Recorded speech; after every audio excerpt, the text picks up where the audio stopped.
Hey everyone! In today's video, I'll show you how to turn off this sign on your X app easily. If you want to disable it and clean up your notifications, just follow these simple steps. First, open your X app and tap on your profile picture in the top left corner. This will bring up a menu where you need to scroll down and select Settings and Support. From there, tap on Settings and Privacy to access more options. Once inside the settings, find and tap on Notifications. Here, you'll see a section called Preferences. Tap on that to continue.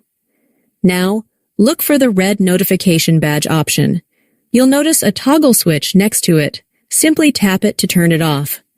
Once the color disappears, that means the notification sign has been successfully disabled. And that's it! You won't see that sign anymore, making your X app experience smoother. If you found this video helpful, don't forget to like and subscribe for more useful tips. Thanks for watching and see you in the next one.